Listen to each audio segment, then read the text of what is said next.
En septiembre de 2025, el secretario de Defensa de Estados Unidos lo afirmó. La estabilidad en el Caribe es esencial para la seguridad de Estados Unidos y del continente. Usted lo sabe, el mundo multipolar ya no es un concepto, sino una realidad. Los estados, las potencias, los grupos de interés están volviendo a lo fundamental. Y con ellos, su cantidad de oportunidades multiplicadas, haciendo que el estudio de la geopolítica sea más indispensable que nunca. Pero esto también se traduce en un aumento de los riesgos, con consecuencias humanitarias a veces desastrosas. Este mundo multipolar se caracteriza ante todo por la exacerbación de los intereses, digamos, regionales o continentales, más que globales. Las zonas de tensión y de conflicto se multiplican. Y hemos visto en este canal que el nuevo juego multipolar no se limita a potencias como Rusia o China, sino que ha sido plenamente comprendido como una nueva realidad por potencias como Turquía o la India, Israel, pero también los Estados Unidos, cuyo imperio talasocrático tambalea, pero que, de hecho, delegan cada vez más en sus sátrapas para concentrarse en su propia placa continental. Después de Panamá, Canadá, Groenlandia, los Estados Unidos, bajo la presidencia de Donald Trump, ponen su mirada en el venezolano. Mientras Washington ha reforzado su presencia militar en el Caribe, oficialmente para combatir el narcotráfico, es legítimo preguntarse sobre las verdaderas motivaciones y los escenarios posibles. El resto del mundo está en plena ebullición y América no es la excepción. Bienvenidos a Terra Bellum. Las relaciones entre Estados Unidos y Venezuela se han deteriorado profundamente desde la llegada al poder de Hugo Chávez en 1999. Chávez adoptó una política decididamente opuesta a Estados Unidos, fundando un nuevo modelo de gobernanza nacionalista y socialista, centrado en el antiimperialismo estadounidense. De hecho, marcó la continuidad de una especie de guerra fría latinoamericana, oponiendo a Estados Unidos con un bloque regional reunido en torno al gobierno venezolano, cuya organización regional más conocida era el ALBA, la Alianza Bolivariana para las Américas. Chávez fortaleció alianzas estratégicas con potencias fuera del continente americano, principalmente Rusia y China, y en menor medida Irán, buscando diversificar los apoyos políticos, militares y económicos de su país, especialmente para evitar la dependencia de los mercados occidentales. Estas asociaciones se tradujeron en acuerdos militares, de cooperación económica y un cambio de intereses para limitar la influencia estadounidense en la región, lo que, para los Estados Unidos y su doctrina Monroe, era todo menos aceptable. En 2013, Nicolás Maduro sucede a Chávez. Su presidencia se inscribe en la continuidad política e ideológica. Sin embargo, su legitimidad es cuestionada regularmente, incluso durante su reelección en 2020, calificado de fraude por la oposición venezolana y no reconocido por Washington. Las manifestaciones postelectorales causaron varias muertes y miles de arrestos, intensificando así la crisis política interna. Pero como saben, desde su regreso a la presidencia en 2025, Donald Trump ha adoptado una estrategia de fortalecimiento en materia de política exterior, del espacio cercano estadounidense que les gusta llamar el patio trasero, es decir, América Latina y el Caribe. El objetivo es triple: contener la influencia económica extranjera, principalmente la China, luchar contra el tráfico de drogas que corroe a Estados Unidos y explotar este espacio tanto como sea posible en beneficio de Estados Unidos. Oficialmente, Washington acusa a Nicolás Maduro de ser el jefe del cartel de los soles. Donald Trump puso precio a su cabeza, aumentando la recompensa por cualquier información que lleve a su arresto de 15 a 50 millones de dólares en agosto de 2025. Esta postura firme va acompañada de un estricto embargo estadounidense sobre el petróleo venezolano, instaurado en 2019 durante el primer mandato de Donald Trump, privando a Caracas de su principal fuente de divisas extranjeras. Estados Unidos va aún más lejos, con una demostración de fuerza militar sin precedentes en el Caribe. 8 buques, un submarino nuclear y cerca de 4.500 efectivos militares, incluidos 2.200 marines desplegados en la región. Medios que obviamente son menos masivos que durante la intervención en Irak, en 2003 o incluso en Panamá, en 1989. Pero esta presencia, oficialmente justificada por la lucha contra los cárteles de la droga, es percibida en Caracas como una amenaza directa para la soberanía venezolana, y llevó a Maduro a movilizar y formar una milicia cívica de varios millones de personas en caso de confrontación. Así que, como pueden ver, es una situación de la que casi no se habla en nuestros medios, pero sigue siendo extremadamente tensa, sin negar los daños que causa la droga en Estados Unidos. Mi objetivo aquí es ofrecer análisis y, por lo tanto, datos. Como pueden imaginar, el análisis de los datos recientes muestra una realidad mucho más matizada de Venezuela. El Informe Mundial sobre las Drogas de 2025 de la ONU desmiente casi por completo la teoría de que Venezuela sea un narcoestado. Según este informe, Venezuela no produce drogas, pero es utilizada ocasionalmente como zona de tránsito. Aproximadamente el 5% de la cocaína colombiana pasaría por Venezuela, en comparación con el 87% que transita directamente por Colombia, y mucho más por Centroamérica, especialmente Guatemala. Además, Colombia es el principal productor de droga. Produce más del 70% de la cocaína mundial, mientras que Perú y Bolivia representan la mayor parte del 30% restante. A este informe internacional se suman cifras del ministro del Interior venezolano A. El país habría incautado alrededor de 60 toneladas de cocaína en 2025, la mayor cantidad desde 2010. Estas incautaciones serían el resultado de operaciones en la región fronteriza con Colombia, especialmente en los estados de Zulia y Táchira, donde se han desplegado 15.000 soldados para combatir el tráfico. El ministro también afirma que Venezuela intercepta aproximadamente entre el 70 y el 80% de la droga que transita por su territorio.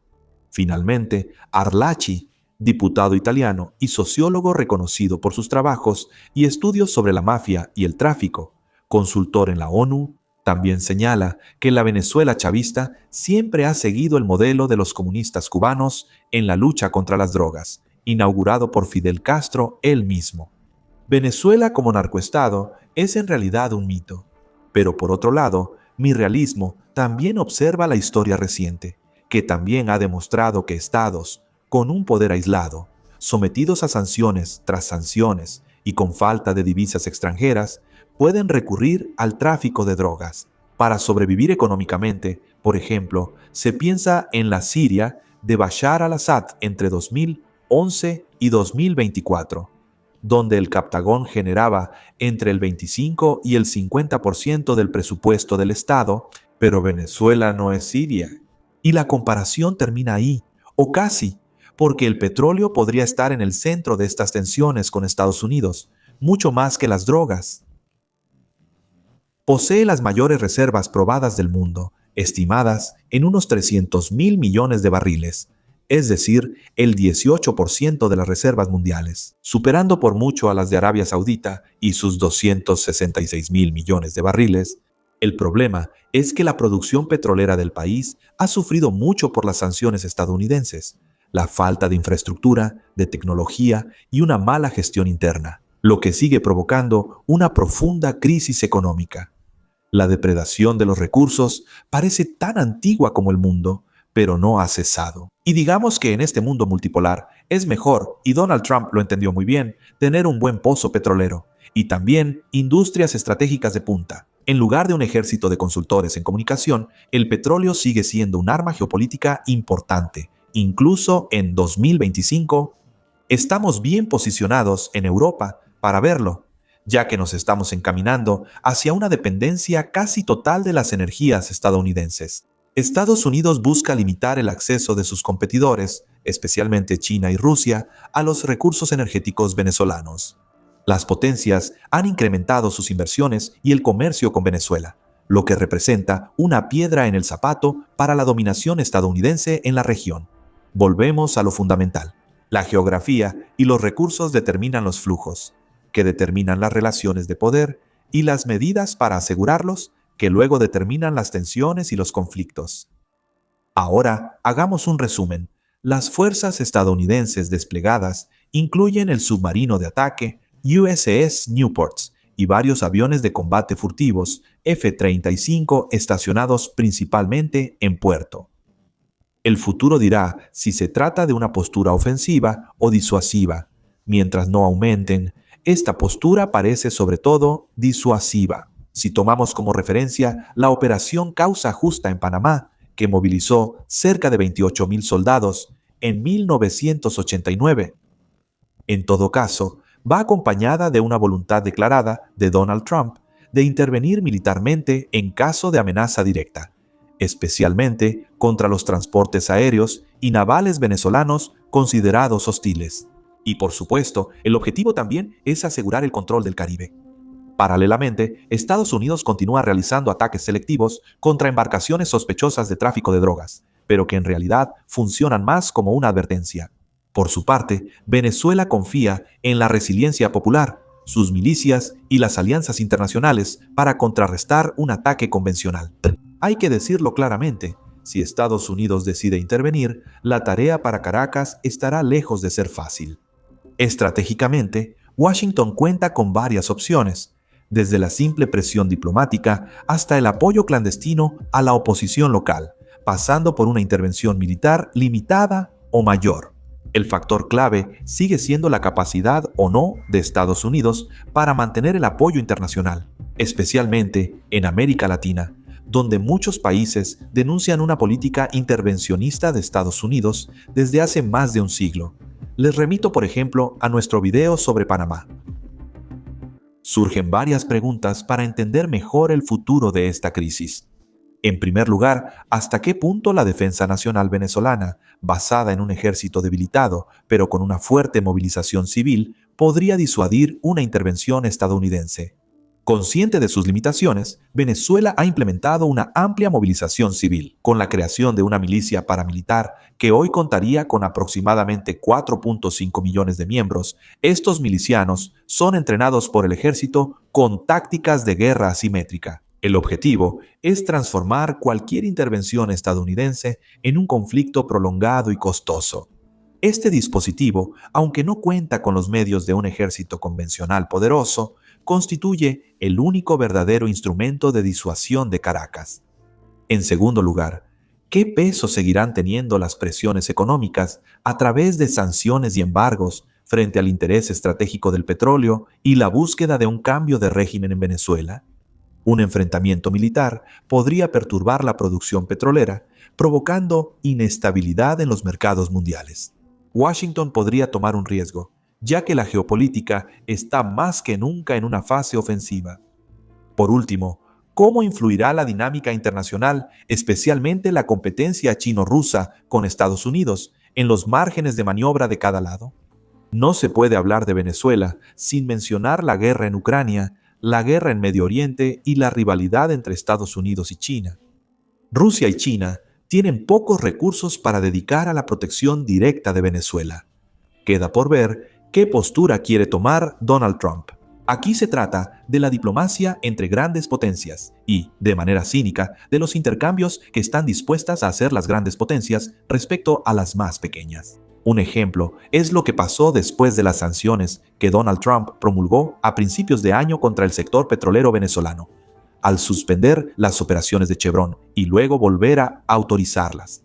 En julio de 2025, fue Rusia quien reemplazó el suministro de nafta necesario para la transformación del petróleo producido en Venezuela. Entonces, ¿Maduro es el rey del cartel de los soles o un pilar del antiimperialismo en América Latina? ¿O tal vez un poco de ambos al mismo tiempo? ¿Qué hay de los posibles sabotajes a las infraestructuras energéticas, del desarrollo de una verdadera guerra híbrida que no se llamaría así, pero cuyas consecuencias serían muy visibles?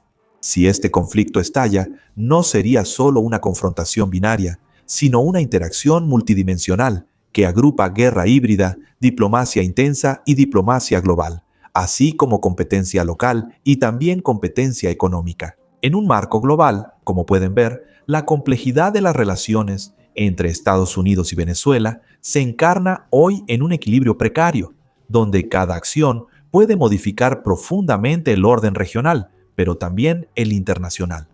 El despliegue militar no debe analizarse de manera aislada, sino en el marco de una rivalidad global y multipolar.